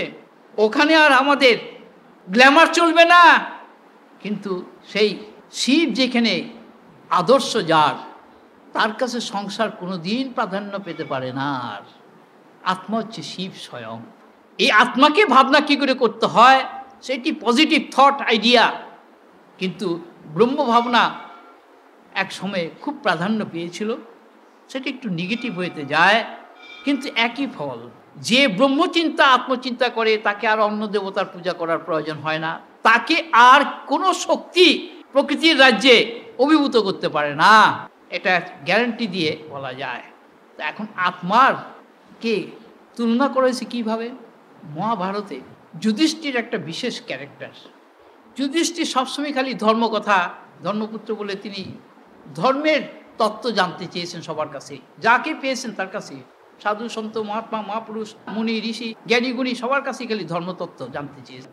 তো শান্তি পর্ব মহাভারতের একটা বিরাট পর্ব, যারা শাস্ত্র পড়েছেন তারা বলতে পারবেন। আমি শুধু দর্শন করেছি, ধ্যানস্থ অবস্থার ভিতরে সামনে এসে আমার যা প্রকাশ পেয়েছেন সেই চ্যাপ্টার শুধু একটুখানি বলছি। সেইখানে বলা হচ্ছে আত্মা হচ্ছে একটি পবিত্র নদী সঙ্গে তুলনা করে বলা হয়েছে। নদীতে যেমন পবিত্র জল, শুদ্ধ জল, নদীতে অবগাহন করে লোকে খুব তৃপ্ত হয়, শুদ্ধ হয়, দেহের মল শোধন হয়। গঙ্গা নদীকে আমাদের পবিত্র বলা হয়, মুক্তিদায়ী বলা হয়। গঙ্গারও অনন্ত মহিমা। এটা আগে পাশ্চাত্য দেশের লোকেরা মানত না, কিন্তু পরে এই দেশে এসে অনেক প্রশ্ন করে অনেক কিছু করে এই জল পরীক্ষা টরীক্ষা করে দেখেছে যে না, গঙ্গার জল অন্যান্য নদী বা অন্যান্য জলাশয়ের থেকে, জলের থেকে স্বতন্ত্র। তার কতগুলি ব্যাপার আছে, ইনগ্রিডিয়েন্টস পরীক্ষা করে যা দেখা গেছে, গঙ্গার জলে সেডিমেন্ট পড়ে না। অবশ্য আমাদের নালা গঙ্গার জল নিয়ে আসলে পরে অন্য কথা। তো যাই হোক, এই যে গঙ্গার মহিমা, এটা আমি আরেকদিন বলবো, এটা খুবই দরকারি সংসারী মানুষের জন্য। তো এই আত্মগঙ্গার অবগাহন করলে আমরা এমনি নদীতে স্নান করে দেহের মল পরিষ্কার করি, কাপড় চোপড় ধুই, সব কিছুই সব, কিন্তু অন্তরাত্মা শুদ্ধ হয় না। আত্মগঙ্গাতে যদি স্নান করা যায় তাহলে আমাদের অন্তরাত্মা শুদ্ধ হয়, এই নির্দেশ দেওয়া হলো। এখন আত্মগঙ্গাটা কীরকম, তার বর্ণনাটা কি বলছে? আত্মগঙ্গার যে জল, সেটা কি? আত্মসংযম। আত্মসংযম মানে হচ্ছে self control is the sacred water of the river Atman. কথাগুলো ভালো করে মন দিয়ে শুনে নিতে হবে, কারণ আমার কথাগুলো ক্রমশ এত সূক্ষ্মে চলে যাবে, তখন কিন্তু আর হাত দিয়ে ধরে রাখা খুব মুশকিল হবে। তো এই জলের সঙ্গে তার পার হচ্ছে কি না, সদাচার। সদাচার, রাইটাসনেস। রাইটাসনেস হচ্ছে তার ব্যাংক, তীর। আচ্ছা, সত্য হচ্ছে ট্রুথ। সত্য হচ্ছে এই জলের যে স্নিগ্ধতা, পবিত্রতা, আর করুণা হচ্ছে তরঙ্গ। এই আত্মগঙ্গাতে অবগাহন করার কথা বললেন যুধিষ্ঠিরকে, হে পাণ্ডুপুত্র, তুমি এই আত্মগঙ্গাতে যদি অবগাহন করো তাহলে পরে তোমার অন্তর শুদ্ধ হয়ে যাবে। এই আত্মগঙ্গাকে আবার আরও ভালো করে ব্যাখ্যা করা হচ্ছে, খুব মন দিয়ে শুনবার জন্যই কথাগুলো আমি বলছি। আত্মতীর্থ যিনি ভজন করেন নিত্য, অর্থাৎ আত্মধ্যানে, আত্মভাবে, আত্মবোধে নিরন্তর নিমগ্ন থাকে, তাকে যে আরাধনা বা পূজা করে সে আত্মজ্ঞানীর কৃপা লাভে ধন্য হয়। কাজেই এইরকম আত্মজ্ঞানীর দর্শন মাত্র, কেননা আত্মজ্ঞানীর আত্মজাগ্রত, ঈশ্বর তার ভিতরে জাগ্রত, তিনি যেখানে থাকেন সেখানেই পবিত্র, তিনি যেখানে বসেন সেটাই তীর্থ। এইরকম আত্মজ্ঞানীর দর্শন মাত্র, কেন আত্মজ্ঞানীর মতো সৎ সাধু আর দ্বিতীয় কেউ নেই। এইরকম সাধুর দর্শনের দ্বারা যে পুণ্য হয়, সেই পুণ্যের ফল বর্ণনা করা হচ্ছে। মানুষ তীর্থক্ষেত্রে যায়, তীর্থ ভ্রমণ করতে যায়, পুণ্য স্নান করতে যান, পুণ্য অর্জন করতে চায়। কেননা সংসারে পাপে ভর্তি, এই সংসারে একটু পুণ্য অর্জন করলে যদি একটু কাটাকাটি কিছু হয়, কাটাকাটি কিছু হয় না, পাপের ফল ভোগ করতে হয়, পুণ্যের ফল ভোগ করতে হবে। পুণ্য কর্ম করে পাপের ফল কাটানো যাবে না, ওই যথাকালে পাপের ফলও ভোগ করে শেষ করতে হবে এবং যথাকালে পুণ্যের ফলও ভোগ করে শেষ করতে হবে। ওটা আগে পরে হয়। এখন মানুষ পুণ্যের লোভে একটু ভালো সৎ কাজ টাজ করতে চেষ্টা করে, সেই ফল পায়। কিন্তু পাপের ফল যেমন অস্থায়ী, পুণ্যের ফলও অস্থায়ী, কারণ সেগুলো কর্মসাপেক্ষ বলে কর্মের মাধ্যমে যা ফল আমরা পাই সবটাই অস্থায়ী। একমাত্র জ্ঞানের মাধ্যমে যেটা হয় সেটা স্থায়ী, নির্বিকারী, অপরিণামী, অক্ষয়, অব্যয়, ওটি অমৃত। জ্ঞানের ফলটি অমৃত, কর্মের ফলটা হচ্ছে মৃত্যু। আমি খুব সংক্ষেপে বলছি কথাগুলো। কাজী একজন আত্মজ্ঞানী সাধুর দর্শন দ্বারা যে পুণ্য লাভ হয়, সে পুণ্যটা কীরকম এখন বলা হচ্ছে। যে নদীর জল স্বচ্ছ এবং নির্মল, শুদ্ধ, পবিত্র, সেই নদীতে অবগাহন করলে শরীর মন খুব, সেই জন্য আমাদের পুণ্য স্নানের কতগুলো নিয়ম আছে। তিথি হিসাবে পুণ্য স্নান হয়, খুব সত্যি ভালো লাগে, মনের অবস্থাটাই পরিবর্তন হয়। আবার সেখানে মনের অবস্থা বিকৃত হয়, যেমন হরিদ্বারে কুম্ভমেলায় দুই সাধু সম্প্রদায়ে খুব হয়ে গেল ঝগড়াঝাটি, যেরকম বলে দুই সম্প্রদায়, দুই নাগা সাধু, ত্যাগী সম্প্রদায়, তাই দেখো তারা কীরকম মারামারি করলো, সংসারিত করবে, এই কি সন্দেহ আছে? বলি কি কাকে, মানুষ তো ছোট, ওই সাধু দেখলেই ছুটলো, মনে করলে এর কাছ থেকে কিছু পাওয়া যাবে, কিছুই পাওয়া যাবে না। আসল সাধুর কাছে কিচ্ছু পাওয়া যাবে না, নিজের খোয়াতে হবে। আর তাই আমার কাছে যারা আসলে যে এর কাছে কি জন্য এসছে, সব যাবে, কিন্তু এর কাছে পাবে টাবে না কিছু, সব যাবে। বয়েতে আসে যে এর কাছে আসতো না। যাকে এই শুদ্ধ পবিত্র নদীতে স্নান করে যে পুণ্য হয়, অস্থায়ী পুণ্য, এটা স্থায়ী পুণ্য নয়। যেমন কোনো জায়গায় যে একটুখানি ঝাট করে একটা ব্যবসা করে কিছু টাকা রোজগার করে নিয়ে আসলো, উপরি পাওনা হয়ে গেল আর কি, এরকম। এই গঙ্গা নদীতে স্নান করলে যেমন, বা শুদ্ধ গঙ্গার মতো শুদ্ধ জলে নদীতে স্নান করলে পুণ্য হয়। এবং সেখানে যে স্নান করার কষ্ট আছে অনেক, যাতায়াতের কষ্ট, তারপরে শীতের সময় স্নানগুলো পড়ে, সেই সময়তে খুব কষ্ট হয়, খাওয়া দাওয়ার কষ্ট হয়, থাকার কষ্ট হয়, তারপরে চোর ডাকাতের উৎপাত আছে। পুণ্য যতখানি রোজগার করলো তার থেকে আরও পাপ বেশি করে নিয়ে ফিরে এলো আর কি। তো ওই পুণ্য নদীতে পুণ্য স্নান করলো, তার কিছুটা পুণ্য হলো। তারপরে এই যে মাটির মূর্তি, দেবতার মূর্তি, মাটির, পাথরের, ধাতুর, কাঠের, এই মূর্তিগুলো দেবতার মূর্তিরূপে গ্রহণ করা হয় মানে লোকে। কিন্তু এই মূর্তিকে দীর্ঘকাল পূজা করার পরেও কিন্তু মন শুদ্ধ হয়। নদীতে স্নান করে যেমন দেহ শুদ্ধ হয়, এরকম বিগ্রহ মূর্তিকে পূজা করে দীর্ঘকাল শুদ্ধ হয়, কিন্তু খুব সময় সাপেক্ষ, সবার পক্ষে সেই ধৈর্য সম্ভব না। কয়জন লোক আর ওই মূর্তিকে পূজা করে তাকে জাগ্রত করতে পারে? ওই বামাখ্যাপা, রামকৃষ্ণ, কমলাকান্ত এরা পেরেছিল ঠিকই, সবাই পারবে? অত সোজা না তো, অভ্যাস করতে পারে ঠিকই, শুদ্ধ কিছুটা শুদ্ধ হয়, কিন্তু দীর্ঘকাল পুজো করার পরে, অল্পকালে তো হবে না। এই 2 নম্বর। 3 নম্বর হচ্ছে প্রচুর দান যারা করেন, মানে সারা পৃথিবীকে দান করলেও যে পুণ্য অর্জন হবে, সেই পুণ্য। সহস্র যাগযজ্ঞ হোম করলে যে পুণ্য হবে, সেই পুণ্য। 333 কোটি দেবতার আরাধনা বা অর্চনা করে যে পুণ্য হবে, সেই পুণ্য।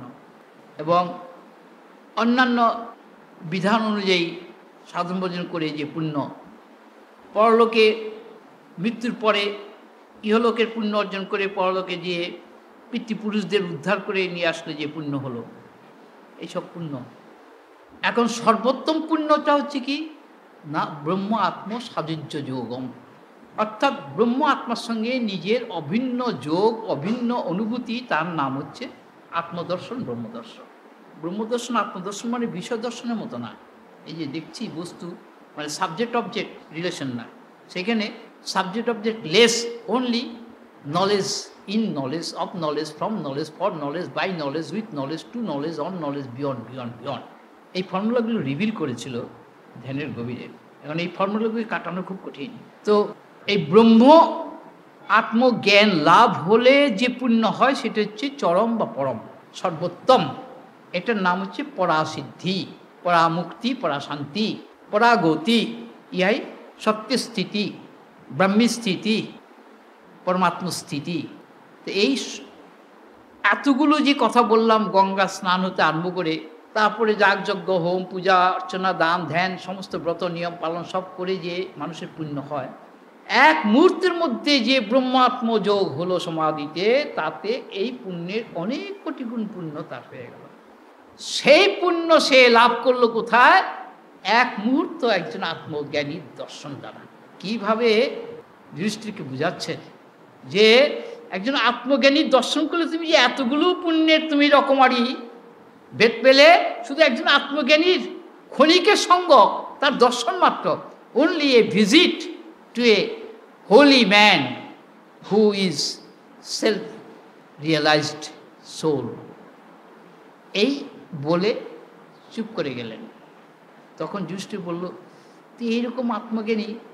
এখন শ্রীকৃষ্ণ হচ্ছে ভগবান স্বয়ং, শ্রীকৃষ্ণের সঙ্গে তাদের এত ধরম মরম, কিন্তু এই জ্ঞানটা তো হয় না যে আমার তো আসল চরম তো পেয়ে গেছি। এই বোধটুক হয়নি পঞ্চপাণ্ডবের। আর সংসারীরা কি করে সেই স্তরে যে পৌঁছবে? অর্জুনের বিলাসিতার কথা বলা হয়েছিল এই মুক্তিকে। যে শ্রীকৃষ্ণের সঙ্গ করলো পঞ্চপাণ্ডব, সেই শ্রীকৃষ্ণকে বলছো বটে, জনার্দন তুমি সব হ্যান ত্যান। একদিন অর্জুন শ্রীকৃষ্ণের সঙ্গে বেড়াতে বেড়াতে জঙ্গলের মধ্যে, বনের মধ্যে চলে গেছে, গিয়ে বলছে, সখা তুমি যে যুদ্ধক্ষেত্রে কি সুন্দর সুন্দর কতগুলো কথা বলেছিলে, আমি ভুলে গেছি, আমাকে আবার একটুখানি বলবে? তখন বলছে যে, অর্জুন আরে তখন আমি যোগযুক্ত ছিলাম, এখন তো আমার পক্ষে সেগুলো মনে করা সম্ভব না।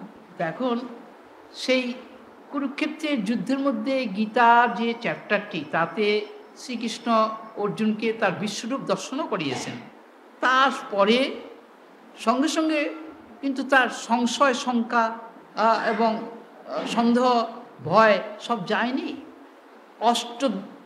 10 অধ্যায়েতে যখন বলল যে অর্জুন তোমাকে আমি জ্ঞান বিজ্ঞান তত্ত্ব সম্বন্ধে যা বক্তব্য আমি তোমাকে সব বললাম, এবার তুমি নিজে বিবেচনা করে দেখো তুমি কি করবে। তখন সে বলছে যে হ্যাঁ, তোমার কথায় আমার নষ্ট মোহ গেছে, আমার সেই বিবেক জেগে উঠেছে, আমি যুদ্ধ করব।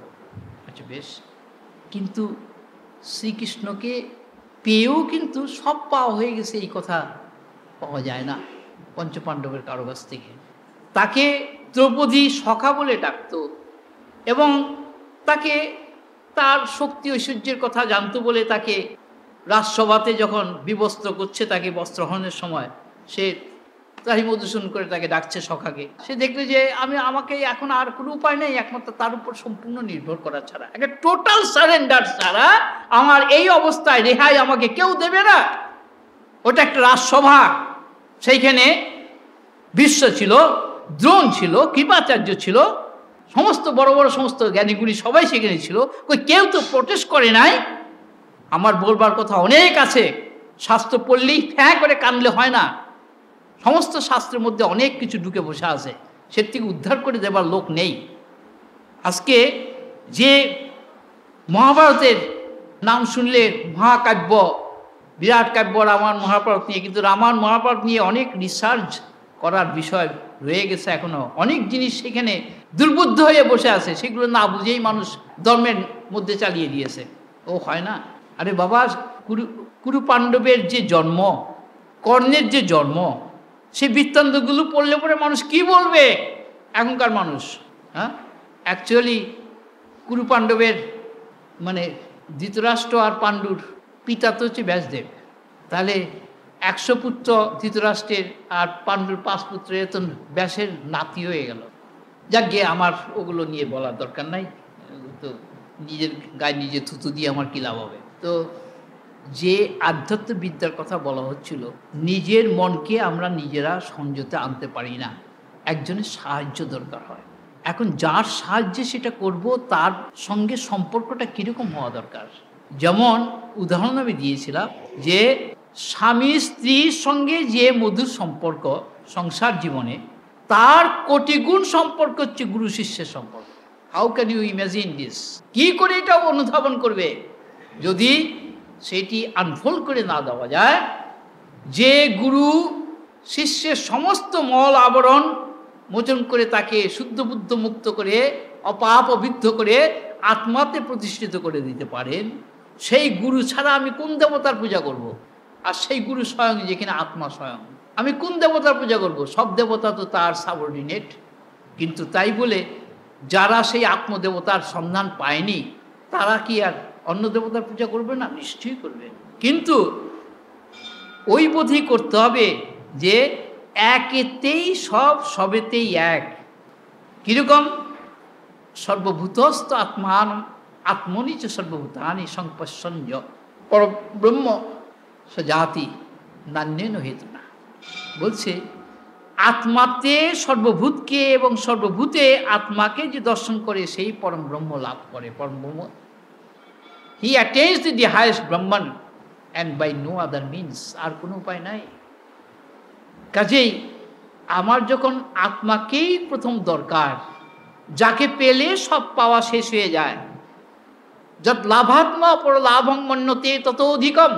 গীতাতে অর্জুনকে এই কথাই বলা হয়েছিল, যাকে লাভ করলে আর দ্বিতীয় বস্তু লাভের প্রয়োজন থাকে না, যাকে দর্শন করলে দ্বিতীয় বস্তু দর্শনের প্রয়োজন থাকে না, যাকে পেলে পাওয়ার জন্য আর দ্বিতীয় বস্তুর পিছনে ছুটে হয় না, আর যা হয়ে গেলে আর হওয়ার কিছু বাকি থাকে না, সেই হচ্ছে তোমার আত্মা। অর্জুন, সেই আত্মাকে অবগত হও, তুমি আমার কথা অনুসরণ করো, আমি সেই সর্বভূতাত্মা ভূতাত্মা। কিন্তু 16 আনা কি অর্জুন তাই মানতে পেরেছিল? তাহলে তো অর্জুনের আত্মজ্ঞান লাভই হয়ে গেছিল। অত সহজ নয়। তোমরা চৈতন্যদেবের জীবনে তার পার্শ্বদের সঙ্গে তার সম্বন্ধ, রামকৃষ্ণদেবের জীবনে তাদের পার্শ্বদের সঙ্গে সম্বন্ধের বইটি পড়ে তোমরা কি অনুমান করো তোমরাই জানো। কিন্তু সেখানে যে কতগুলো জটিল ব্যাপার আছে, সেগুলো সবার কাছে দুর্বোধ্য, সুবোধ্য নয়। আর অন্য সাধু সন্তের কথা আমরা বলে আলোচনা করে লাভ নাই, কেননা সবাই সবাইকে নিয়ে মেতে আসে, থাকুক। কিন্তু যারা জগতে বিশেষ উদ্দেশ্যে ইনকার্নেটেড হয়েছিলেন, তাদের ব্যাপারটা সবচেয়ে গুরুত্বপূর্ণ, মোর এফিকেশাস দ্যান আদার্স। কিন্তু কয়জনে মানে সে কথা? আদৌ মানতে রাজি নয় সবাই। এক একজনকে মানছে, সে ঠিকই আছে, যার যাকে ভালো লাগে তাকে তো সে নেবেই। কিন্তু এ হচ্ছে যেন ঘর বাঁধার জন্য যেমন মেয়েরা স্বামী বরণ করে, এইরকমই একজনকে বরণ করা। কিন্তু সেই স্বামী তো আসল সেই স্বামী না। যে স্বামী আমাকে সেই পরমে পরম, চরমে চরম, আপনে আপন, স্বয়ংয়ে স্বয়ংয়ে প্রতিষ্ঠিত করে দিতে পারে, কোথায় সেই স্বামী? স্বয়ং আমি সেই স্বামী। এই বোধটি কে দেবে? দেবতারা পারবে না, কারণ তারাও কন্ডিশনাল, তারাও গুণান্বিত, attributeful. One who is beyond attribute, beyond condition, beyond limitation, can unfold that science of oneness, the knowledge of oneness and oneness of knowledge, which is the absolute, which is the supreme, which is the highest God of all gods, the supreme Lord. Thou art that. সেই supreme Lord তুমি নিজেই। হে মানব, ভুলে গেছ তুমি তোমার আপন স্বরূপ। তুমি মৃত্যুর অতীত, কিন্তু মৃত্যুর দাস হয়ে গেছ। তুমি অজ্ঞানের অতীত, তুমি জ্ঞান স্বরূপ, তুমি অজ্ঞানের কাছে মাথা নত করেছ। তুমি বিদ্যা স্বরূপ, তুমি অবিদ্যার কাছে মাথা নত করেছ। আর তুমি অখণ্ড এক গুমা, তুমি সসীমের কাছে, সীমার কাছে মাথা নত করেছ। কেন? আর বাহাদুরি দিচ্ছ, অহংকার করছ। তাই বলছে পরমহংস অবস্থায় ফিরে এসো। 4টি অবস্থা আমাদের, কি? শিক্ষা, ব্রহ্মচর্য, গার্হস্থ, সংসার, বানপ্রস্থ, তারপর সন্ন্যাস। সন্ন্যাস হচ্ছে পরমহংস অবস্থা। সেই পরমহংস অবস্থায় কি না, সেখানকার কথা বলতে গেলে সত্যি সবার কাছে খুব কষ্টদায়ক হবে। আমি আশা করি না, কারণ আশা করাটা ঠিক না, সেই জন্য আশা করি না যে এখনই প্রত্যেকে সেই অবস্থা অনুভব করে ফেলবে। কিন্তু ধীরে ধীরে মানুষ সেই অবস্থায় গিয়ে পৌঁছতে পারে। তার কারণ মানুষের অনেকগুলো ভুল ভ্রান্তি জমা আছে, সেগুলোকে খরচা করতে হবে, তো নাশ করতে হবে। কি করে? সততার মাধ্যমে। একমাত্র সত্যকে দিয়ে সর্বরকম মিথ্যাকে অতিক্রম করা যায়। সত্য স্বয়ং জ্ঞান স্বরূপ, সত্য স্বয়ং প্রেম স্বরূপ, আনন্দ স্বরূপ। সেই সৎকে দিয়ে সমস্ত রকম অসৎকে কাটানো। কাজেই জীবনের প্রতিটি পদে যদি আমি সেই সৎকে ধরে রাখি, তাহলে আমার আলাদা করে যোগ সাধনার আর প্রয়োজন হবে না। সত্যই আমাকে সেইখানে বসিয়ে দেবে। কেননা সত্যের কাজই সত্যকে প্রকাশ করা। অন্য কেউ সত্যকে প্রকাশ করে দিতে পারবে না। তোমার সেই আত্মাই সেই সত্য স্বরূপ। তোমার আত্মাই তোমাকে আত্মজ্ঞান দিতে পারবে, আর কেউ দিতে পারবে না। আমি এত কথা বলা সত্ত্বেও কিন্তু তোমার মন মানবে না, কারণ মন কিন্তু শয়তান, মন হচ্ছে পিশাচ, মন হচ্ছে মায়া, অবিদ্যা, অহংকার, এসবই অজ্ঞানেরই কাজ। এই মনই কিন্তু দেহটাকে পোষণ করে, আত্মাকে পোষণ করে না। কাজে এই মন দিয়ে যে ধর্ম করতে যাচ্ছে তাকে প্রথমে ধাক্কা দিতে হবে। তুমি কার জন্য ধর্ম করছো? দেহের জন্যে না আত্মার জন্যে? আত্মার জন্য হলে পরে দেহপ্রীতি ছাড়ো, তুমি উত্তর দিকেও যাবে, দক্ষিণ দিকেও যাবে, ওইটি হবে না। ওই যে মহোৎসব হচ্ছে এখানে সেখানে, যে মহোৎসব খেয়ে এলো, আর আবার তার পাশেই আবার আরেক জায়গায় সে খুব করে পাঁঠার মাংস, সেই কালিয়া কোরমা হচ্ছে, সেখানেও যে খেয়ে এলো। আমি বাহ, তো বেশ ভালো কাজ করেছো তুমি।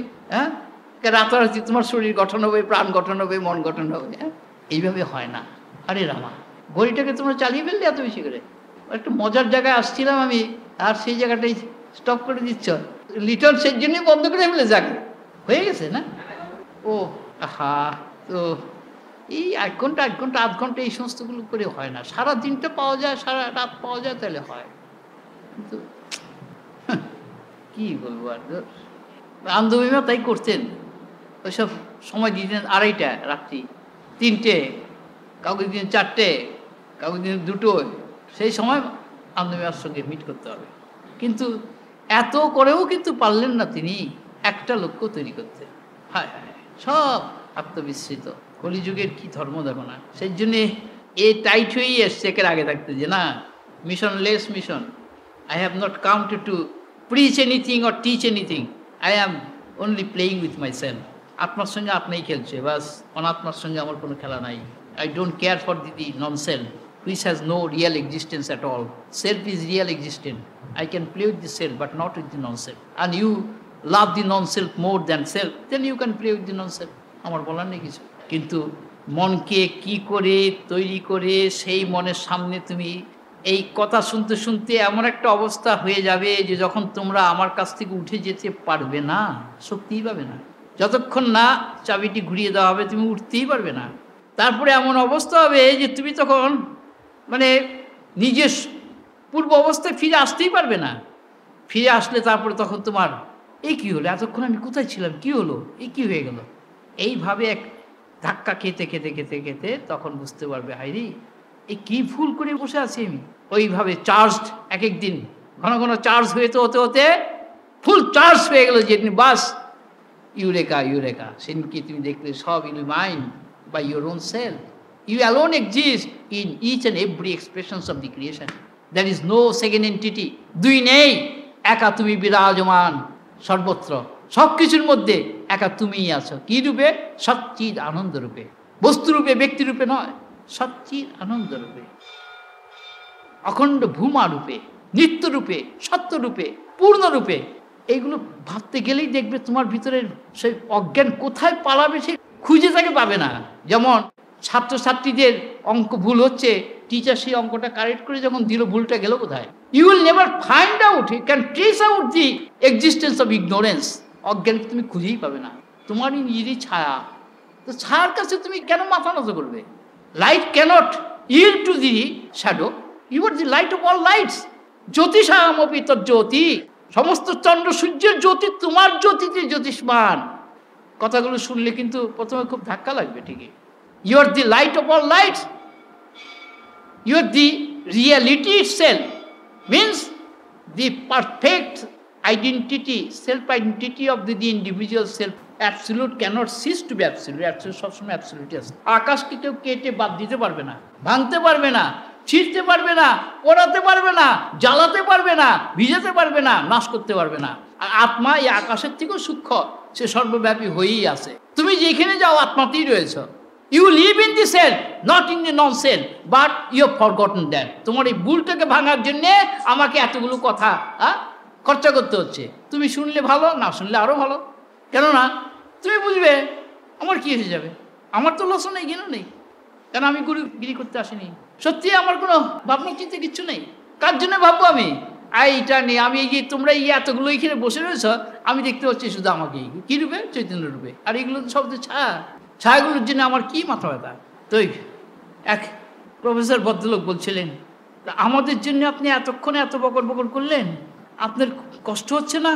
এই 2.5 ঘন্টা 3 ঘন্টা সমানে বকর বকর করলেন। আমি 3 ঘন্টা? হ্যাঁ, এর আগের দিন শুনেছি, এর আগের দিন নাকি আরও অনেকক্ষণ বলেছেন, প্রায় 4.5 ঘন্টা 5 ঘন্টা। আজকে এই আমি তো নিজেই দেখলাম তো প্রায় 3 ঘন্টার কাছাকাছি আপনি বলছেন। আমি তো কিছু কথা বলিনি। কথাগুলো ভিতর থেকে আপনিই এগুলো রিভিল করেছে। It occurs, I am not to assert myself. আমাকে এক্সার্ট করতে হয় না, অ্যাসার্ট করতে হয় না। কেননা আমার তো কোনো মোটিভ নাই, আই হ্যাভ নো পারপাস, আমার কোনো উদ্দেশ্য নাই। Can you believe that it occurs spontaneously? এই উছলে পড়ে, আপনার থেকে উছলে পড়ে, কনস্ট্যান্ট উছলে পড়ছে। যেমন সমুদ্রের তরঙ্গ লহরী আপনার থেকে ওঠে, কেউ তাকে তোলে না, আবার সমুদ্রের পক্ষে পড়ে যাচ্ছে, সমুদ্রই থেকে যাচ্ছে। I have no loss and no gain, কেন আমার কোনো পারপাস নাই। আমি তো কারোর জন্য করছি না, আমি তো কারবার করছি না। এখন এই কথাটা বোঝাবো কাকে? আমি তো ধর্ম করতে আসিনি, আমি তো সাধু সাজিনি, কেন আমি তো অসাধু হইনি, সাধু হবো কেন? যারা অসাধু হয়েছে তারা সাধু হতে যাবে। আমার কথা কিন্তু সাংঘাতিক ধারালো। আমি অসাধু হইনি, কাজে সাধু সাজার দরকারটা কি আমার? আর সম্প্রদায় করবো কাকে নিয়ে? কতগুলো ছায়াবাজিকে নিয়ে? কিসের জন্যে? Why should I make the profession of the eternal ডিভোশনকে? আমি প্রফেশন করতে যাবো যে আমি গুরু সেজে দমকাবো, বকবো? অত স্বাদ আমার নেই। যাক, আজকে এইখানে সচ্চিদানন্দ।